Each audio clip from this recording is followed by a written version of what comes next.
Welcome back to wandering wonders YouTube channel. ഒരു ചെറിയ study വ്ലോഗിലോട്ട് പോകും. അപ്പം ഞങ്ങൾക്ക് ഇന്ന് ഹ്യൂമാനിറ്റീസുകാർക്ക് മോഡൽ എക്സാം എക്കണോമിക്സ് ആയിരുന്നു.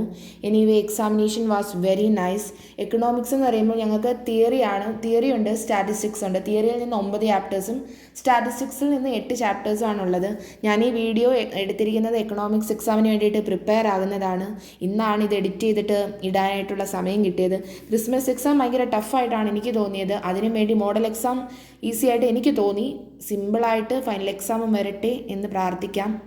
അപ്പോൾ സ്റ്റാർട്ട് വരുമ്പം ജിയോമെട്രിയിൽ നിന്ന് എനിക്ക് ഇൻട്രസ്റ്റ് ആയിട്ട് തോന്നിയിട്ടുള്ളത് bar diagram, pi diagram, histogram, frequency, polygon, frequency curve, ogive, ഇതൊക്കെ എനിക്ക് ഇൻട്രസ്റ്റ് ആയിട്ട് തോന്നി. കാരണം എനിക്ക് മാത്സ് എന്ന് പറഞ്ഞാൽ പൊതുവെ ഇഷ്ടമുള്ള സബ്ജക്റ്റാണ്. അതിൽ നിന്നാണ് ഞാൻ ഹിസ്റ്ററി എന്നതിൽ നിന്നോട്ട് വന്നത്. അപ്പം ഇതിനകത്ത് മാത്സ് കാണുമ്പം പൊതുവെ നമുക്ക് ഇൻട്രസ്റ്റ് തോന്നുന്നൊരു സബ്ജക്റ്റ് തന്നെയാണ് മാത്സ്. എന്നാൽ ചിലർക്ക് അത് ഭയങ്കര ഇറിറ്റേറ്റഡ് ആയിട്ട് തോന്നുന്ന സബ്ജക്റ്റും കൂടിയാണ് മാത്സ്.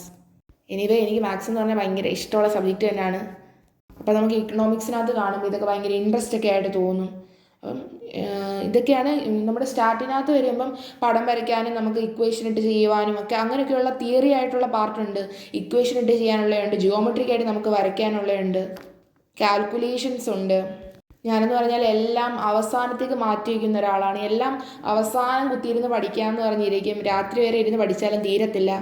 അപ്പം ഇതിങ്ങനെ തീരാതെ ഇരിക്കും. ഇങ്ങനെ എഴുതി പഠിച്ചാൽ മാത്രമേ നമുക്ക് എന്തെങ്കിലും ഓർമ്മ നിൽക്കത്തുള്ളൂ. പിന്നെ മാക്സിമം PYQs ഒക്കെ റെഫർ ചെയ്യാൻ നോക്കണം. എങ്കിൽ മാത്രമേ നമുക്ക് എങ്ങനെയാണ് ക്വസ്റ്റ്യൻ പാറ്റേൺസ് ഏറ്റവും മെയിനായിട്ട് നോക്കേണ്ടത് ക്വസ്റ്റ്യൻ പാറ്റേൺസ് ആണ്. ആ പാറ്റേൺസ് നോക്കുമ്പോൾ തന്നെ നമുക്ക് പകുതി ക്വസ്റ്റ്യൻസ് പ്രെഡിക്റ്റ് ചെയ്യാൻ പറ്റും.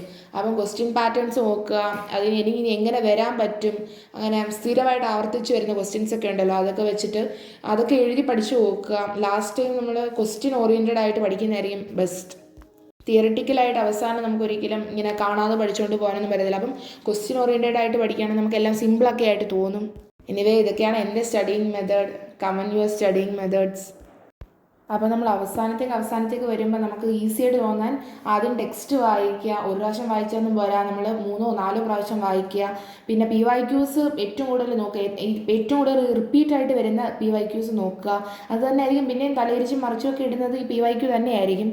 ഹ്യൂമാനിറ്റീസുകാരുടെ കാര്യമാണ് പറയുന്നത്, ഹ്യൂമാനിറ്റീസ്, കൊമേഴ്സ്, അപ്പം അവരുടെയൊക്കെ കാര്യമാണ് പറയുന്നത്. പിന്നെ എന്ന് പറഞ്ഞാൽ ക്വസ്റ്റ്യൻ എത്രമാത്രം നമുക്ക് ഈ സ്റ്റാറ്റിസ്റ്റിക്സിലൊക്കെ വരുവാണെങ്കിൽ നമ്മളിങ്ങനെ പടം വരച്ചു നോക്കുക. ഹിസ്റ്റോഗ്രാമൊക്കെ ആണെങ്കിൽ അതിങ്ങനെ റിപ്പീറ്റായിട്ട് വരച്ചു നോക്കുക. ഞങ്ങൾക്ക് പൈ ഡയഗ്രാംസ് ഒക്കെ ഉണ്ട്, പിന്നെ കണക്കൊക്കെ ഉള്ളത്. ഇക്വേഷൻ പഠിച്ചിട്ട് ഇക്വേഷൻ ഇട്ട് ചെയ്ത് നോക്കുക. ഇക്വേഷൻ മാത്രം പഠിച്ചുകൊണ്ട് ചെയ്യാൻ പറ്റത്തില്ല, നമുക്കതിനെ സബ്സ്റ്റിറ്റ്യൂട്ട് ചെയ്യണം. ആ സബ്സ്റ്റിറ്റ്യൂട്ട് ഇട്ട് എവിടെ വാല്യൂ കൊടുക്കണം, എങ്ങനെ അത് നമുക്ക് ആൻസറിലോട്ട് ഇക്വേഷൻ ചെയ്ത് ആൻസറിലോട്ട് അതെങ്ങനെ പോകാം എന്നൊക്കെ നോക്കണം. അപ്പം PYQസിനകത്ത് തന്നെ ഉണ്ടാവും അത് നമ്മൾ എങ്ങനെ നമ്മളതിന് ചെയ്ത് പഠിക്കണം. അതെല്ലാം നമ്മുടെ PYQസിനകത്ത് കിടപ്പുണ്ടാവും. അത് തന്നെ PYQs ചെയ്യാം. ക്വസ്റ്റ്യൻസൊക്കെ 3-4 പ്രാവശ്യം വായിച്ചു നോക്കണം. ഞാനത് വലിച്ചു കിട്ടുന്നില്ല. ഇതിനകത്ത് പറയാനുള്ളതെന്ന് പറഞ്ഞാൽ അവസാനം പഠിക്കുന്നവരൊക്കെ ആണെങ്കിൽ ടെക്സ്റ്റ് 3 അതിലധികം പ്രാവശ്യം വായിക്കുക, PYQs ചെയ്യുക, ക്വസ്റ്റ്യൻ വർക്കൗട്ട് ചെയ്യുക. അപ്പം ഇത്രയും നേരം കേട്ടിരുന്നതിനും ഇതിന് നല്ല കമൻറ്റ്സ്, റെസ്പോൺസ് നിങ്ങളിൽ നിന്നുണ്ടാവണം. ഇനി അടുത്തൊരു വീഡിയോ വരുന്നിടം വരെ ബായ്.